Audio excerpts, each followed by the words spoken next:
Good morning, everyone, and thank you for joining me today to talk about dressing professionally. Now, dressing professionally means different things to many different types of people, depending on the situation that you're in. Whether you're entering the workforce, so you're going to be going through interviews, whether you're already in the workforce and you're going to be attending meetings, or just your everyday life at work. So before we get started, we're going to look at some comparisons between what dressing professionally means to most people, what you think of, and what it means now. So first of all, we're going to look at the dressing of men back in the 50s and 60s. So as you can see, there is a suit, briefcase, hat. The suit's very boxy, but he obviously looks very well put together. And then now, these suits tend to be more fitted, obviously still very professional, but in the same sense, still a little bit more laid back. And then when we look at the women's dress, you can see how it's more fitted, definitely very professional.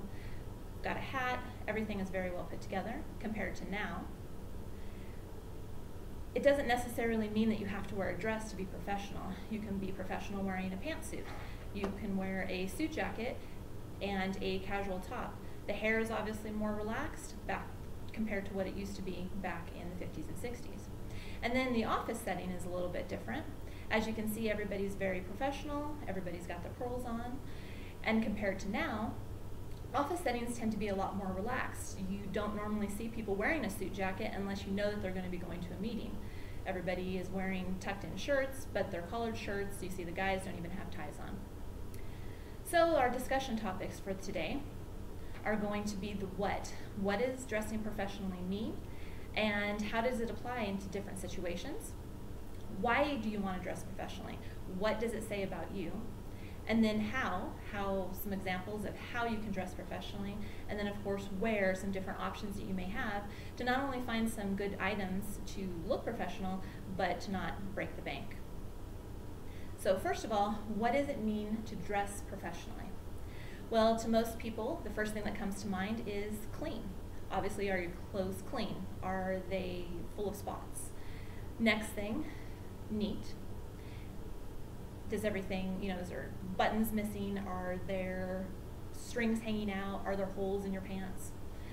Next item would be ironed, that your clothes are obviously wrinkle-free, preferably with pants having a crease in the pants. And lastly, is the item suitable for the interview that you're going to be going into, the workplace that you're in, the meeting that you're going to be attending? That is a very important situation as well. So the first thing we're going to talk about is dressing for success. And you see we've got a couple quotes here. You can have anything you want in life if you dress for it. And then language is the dress of thought. And that kind of starts us off with interviews. Dressing for the job that you want is very important. So I'm sure everybody's heard the term, you never get a second chance to make a first impression. It takes less than 5 seconds to form a first impression.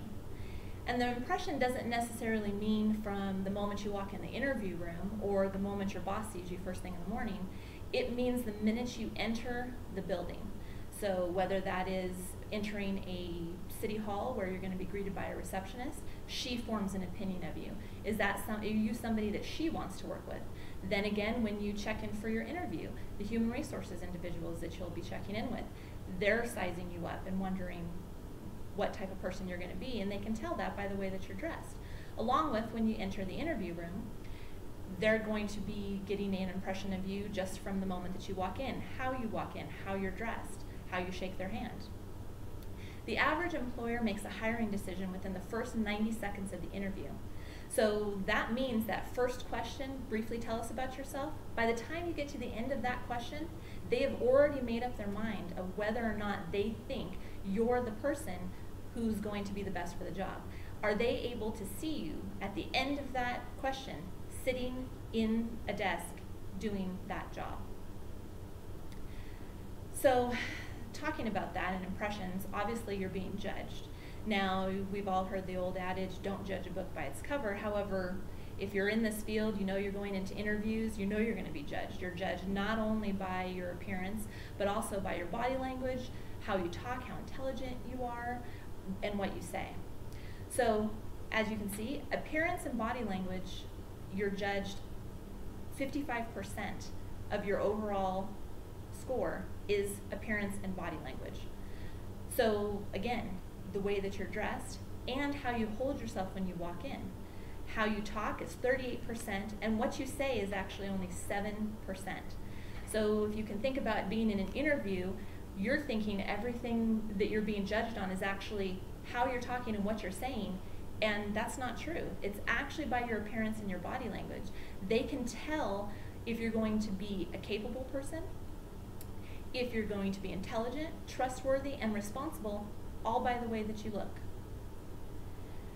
So, in this day and age, with the economy the way it is over the last 5 or 6 years, you're competing against many people for one position. So you need to be a walking advertisement.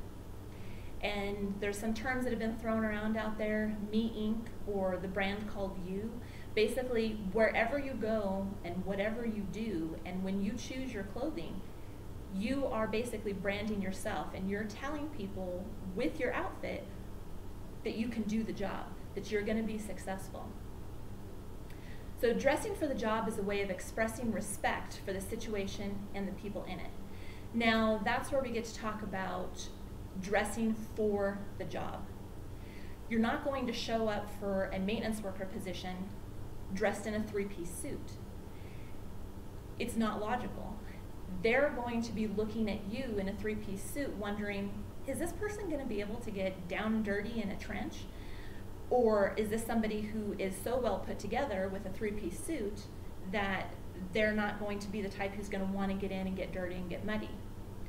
So when you're going to be going to an interview, what you want to think about doing is contacting the Human Resources office and saying, hey, I'm coming for this interview. What do you think is appropriate for me to dress? For a maintenance worker position, you may want to wear, a button-up shirt, possibly a tie and a pair of slacks, but sometimes you can probably get away with a nice polo and a pair of slacks, preferably no jeans. But you want to make sure that it's clean and neat, but you want to look and give the air that, hey, I'm someone who can get in and get the job done, and I'm not going to be a stuffy person. The same goes for a senior management position.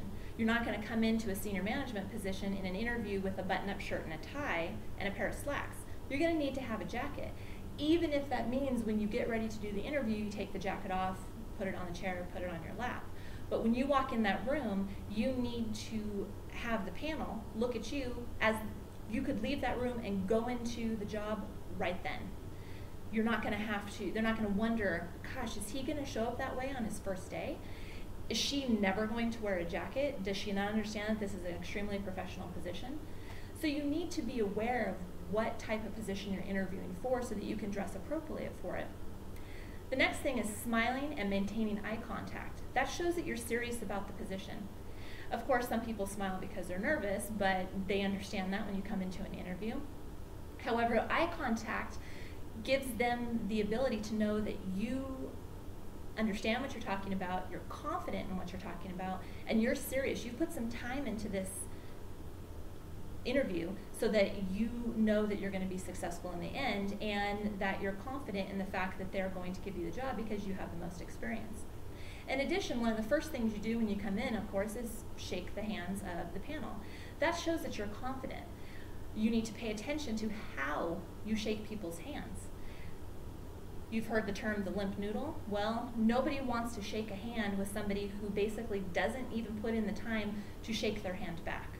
So a firm handshake, again, shows that you're confident, shows that your hand may be sweaty because you're nervous, but that you're confident in what you're about to say. You're confident that you can do this job. Next, we're going to talk about the meeting. So now once you've gone through the whole interview process and you've got the job, one of the first things you'll probably end up doing is attending a meeting. Now, it doesn't necessarily mean a meeting such as a conference or a seminar. It could be a meeting with your boss. It could be a meeting with the staff in the department. It could be an all-staff meeting. It could be a budget meeting where it has different people from a whole bunch of different departments. And basically what your attire is saying about you in that meeting. And that doesn't mean necessarily what it's saying about you while you're sitting at the table. You could be an observer sitting in a corner in a chair. What does it say about you? Are you taking this seriously? So there's a saying out there. It says, you want to look like a business card worth having. So if you're at a meeting or a conference, so I say large, small, or off the wall, in a large meeting, we're talking about possibly conferences or an all-staff meeting or a seminar where you're going to have different people from all different types of businesses, whether it be public companies, private, construction companies. There's always going to be an opportunity for you to sell yourself. And when you walk into a meeting, even in a seminar where you're going to be talking to people, you have to understand that you're always interviewing. People are always going to ask you, so what is it that you do? Where do you work? And whether or not you're looking for a position doesn't mean that they're not judging you based on how you look, that they're not judging you and your company or your employer based on how you look. So you want to make sure that you always are dressed in a way that's going to give have a benefit for your employer, that, oh, that must be a place that really takes pride in their professionalism and the way that their employees look and act and present themselves. So, know what you need to know. 75 of professional jobs are obtained through networking. Like I said, anytime that you go to a meeting, again, whether it's a conference or seminar or that all-staff meeting or that budget meeting, someone is looking at you. Someone is watching, wondering, when I have another position, I wonder if that person would be the right one. They obviously have the skills. I know their work product, but if you're sitting in the back of the room dressed unprofessionally for that meeting, everybody at the table's in a suit and tie, and you're sitting in the back of a room with a polo shirt on, then they're going to be thinking they didn't really assess what they were coming to do, what this meeting was going to be doing, so that they didn't dress appropriately. So when you go to a meeting, what you want to know are the details. So basically, what is the topic, who's going to be attending, and what type of setting is it in? So the topic tells you a lot. Obviously, if you're going to a seminar on dressing professionally, you're going to want to dress professionally. If you're going to a meeting where you know you're going to be sitting for a long time, you're going to want to dress professionally but comfortably. If you're going to be up walking around, going to different booths, obviously you're going to want to dress professionally, but you're going to want to make sure you put the right shoes on. And then the attendees, if you're going to a meeting that's strictly based for managers, supervisors, and let's say department heads, dressing up for that, you wouldn't necessarily need to do if it was going to be, let's say, clerical staff. Although you want to dress nice, you may be able to, leave the jacket at home. And then the setting, is it going to be outdoors? Is it, again, going to be a lot of walking?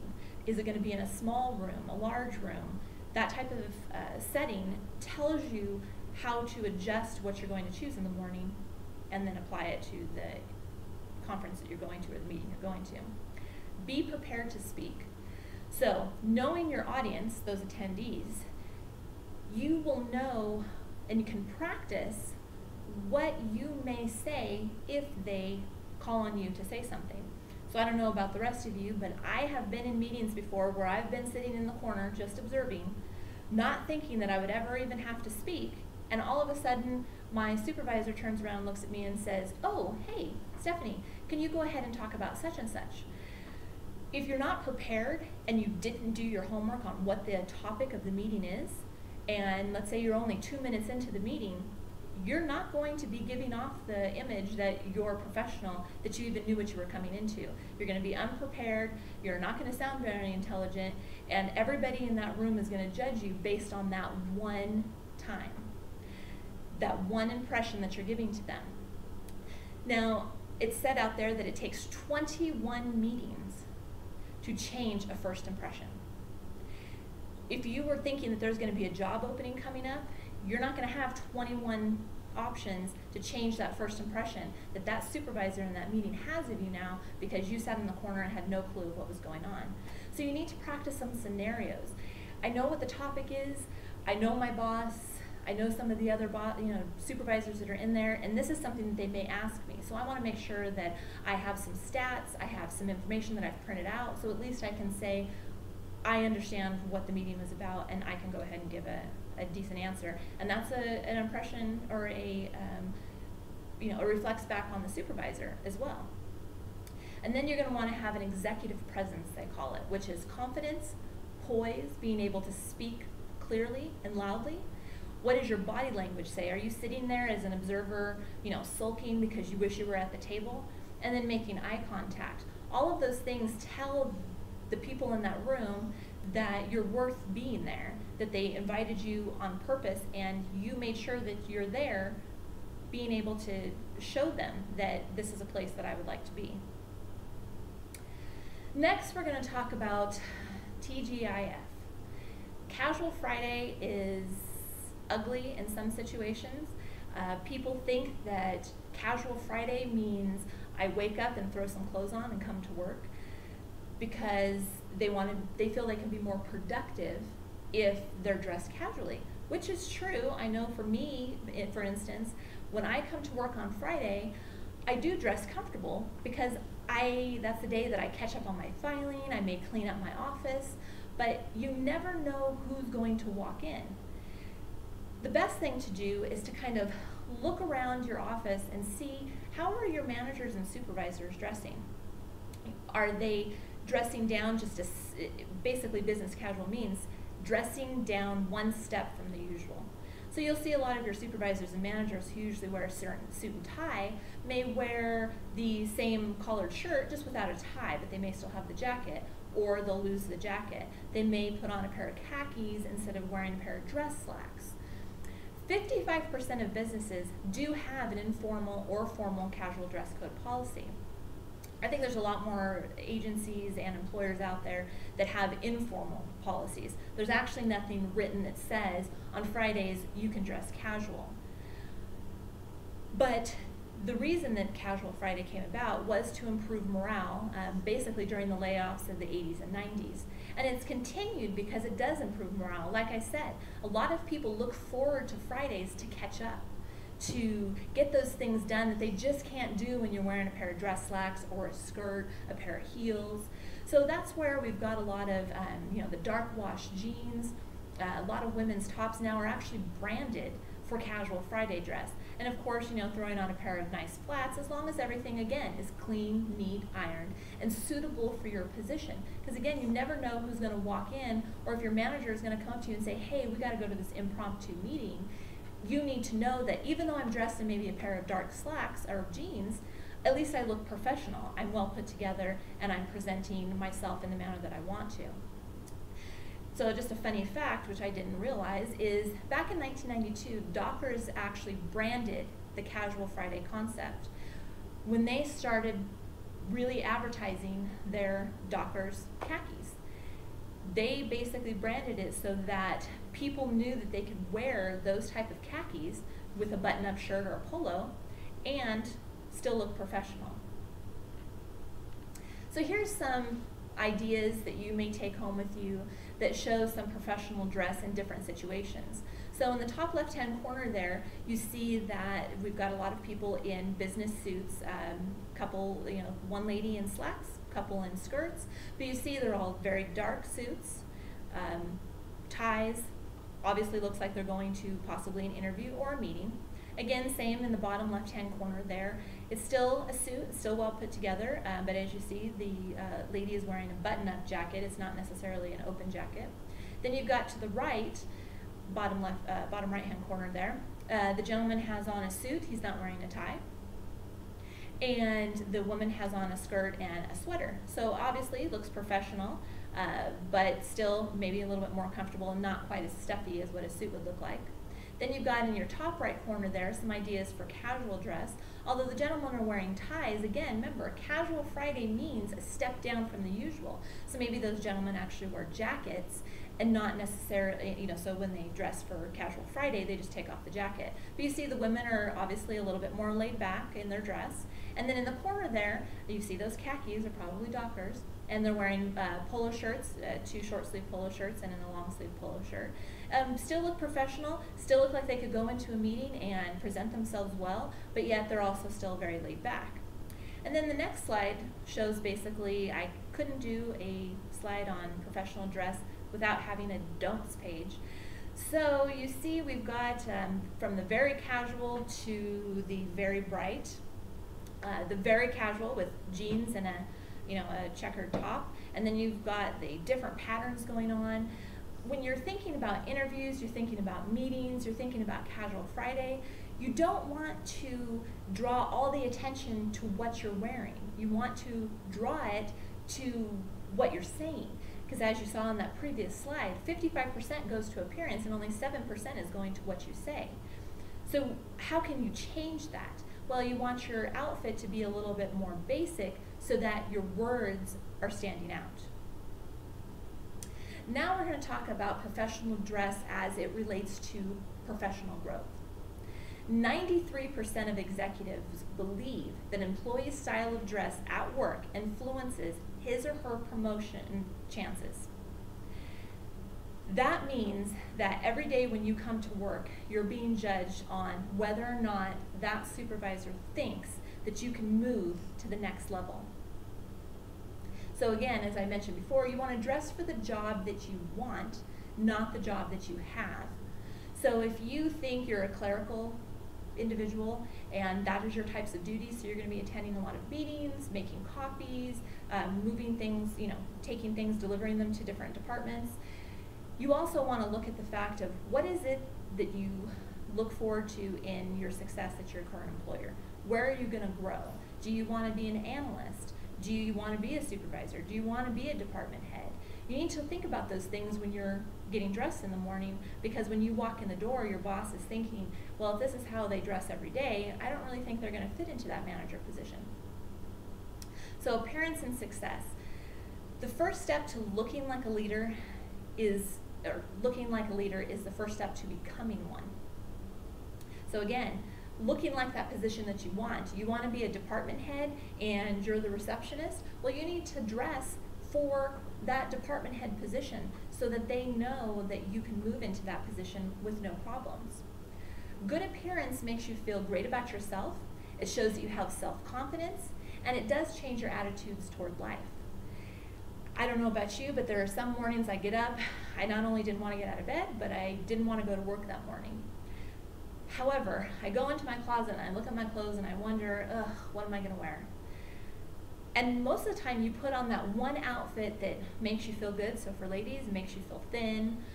For guys, it just makes you feel kind of, professional and makes you feel like you're going to go and start your day and get things done.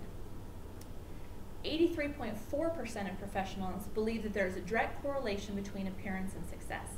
So when you look like a leader, you're going to feel like a leader, and that means that you're going to be successful. You're going to move forward. Now we're going to move into buying on a budget. Have you ever heard the term, you have to spend money to make money? And that's very true in some situations. If you're starting up a business, granted, it costs a lot of money to start up a business, but the only way to do that and make money is to spend all of that money. However, that's not always true, especially now with the economic crisis that we've been in. A lot of people have taken pay cuts. We are paying more into our retirement. We've lost money in our 401ks or 401as. So you can do a lot with a little bit. So you can let people know that you care about your job and take it seriously by buying great pieces at discount prices. There's so many options nowadays if you just do a little bit of research. So the first 4 things we're going to talk about are look at what you have. So before you go shopping, look and see what you have. Do you have a lot of black pants, maybe a couple of black jackets? Then you know that you can mix and match with a couple of button-up shirts, pattern shirts that you can mix and match between the items. Buy classic pieces, meaning black, dark gray, possibly brown, where you can, again, the next one, mix and match between the items so you're not stuck with always wearing the same types of things. You can buy a couple pairs of pants and maybe one jacket and mix and match it with different tops and get a whole week's wardrobe out of it. And then use accessories to kind of dress it up. If you just have a black jacket and a black pair of pants and a white top, you can dress it up by putting on a necklace, or for a man, maybe a tie that has different patterns and different fabrics so that it shows that you've got some different outfits. So here's some different resources. You've got Dress for Success, which is a nonprofit company that for those of you who are possibly looking to get into the workforce, maybe through college or maybe you've been laid off somewhere, this is somewhere where you can go and they will help you in picking out the appropriate interview outfit for the job that you're interviewing for. Not only do they help you select a suit and all the items to go with it, they also prepare you for your interview, so they do mock interviews. And then once you get the job, you can come back to them, change or trade in some of your clothes that wouldn't fall under the term of professional dress, turn those into them, and they will actually provide you with outfits that are appropriate for the position that you obtained. They have also partnered with 158 different community agencies that provide workforce development and training programs. So through the Salvation Army, through different church groups, you can go to these different places if you go to their website, and they will actually speak with you and then refer you back to Dress for Success so they can help you get those different interview outfits. The next one is going to thrift stores. Now, a lot of people don't like to do that, and there is an art to it, but basically you can buy used clothing that is awesome. Depends on the different area that you're in. You may have to travel to a different location to be able to find the items that you're looking for, but you can find popular brands like Gap, Old Navy, Levi's, Land's End, that sometimes still have the tags on them. You need to widen your idea of what you're looking for, so don't go in there thinking I can only buy a black suit that has, this double-breasted. You need to just have in your mind, I need to get a couple jackets, a couple pairs of pants, and then you can find out what sale days are going on at your local thrift stores. I know up here in the high desert, every Saturday is 50% off of every item in the store. You can go and maybe you only find a shirt, but if you can get it for $2 or $3 and you can pair it with something you have at home, then you've put together an outfit that you only spent a couple bucks on. The next item is consignment stores. There's one called Buffalo Exchange, which basically you go on to their site, or you can go to one of their stores, which are located on their website. You can spend up to 95% below retail prices on the items that they have. And that's because people are buying things and then they don't need it, they want the money instead, and you get a lot of items that are maybe brand new and the tags are still on them. Another area you can go to, it's called freecycle.org. Basically, it's a free site, kind of like along with Craigslist, but it's free. Basically, people will post on there, I have this, and you're going to trade in with this. And it's amazing if you go on there what people are willing to give away for free. So now we're going to recap. To dress professionally means arriving in the business world appropriately dressed for the day. Again, knowing what you're doing. Are you going on an interview? Are you going to a meeting, whether a conference or seminar or a meeting there at work? Or are you just going in your office that day? You need to know what you're going to be doing so that you can dress appropriately. When you're dressed appropriately, you're viewed as capable, well-educated, intelligent, trustworthy, and responsible. All of that is said, again, like I talked about in an earlier slide, 55% on appearance. That says everything about you. Are your clothes neat, cleaned, ironed? Did you put some thought into it? And then again, dress for the job you want, not the job that you have. That will show everybody else that you're in contact with that you are willing and putting the time into moving up in the organization, and you're going to be a good reflection on them. Thank you very much for attending this conference today. My name is Stephanie Antonis.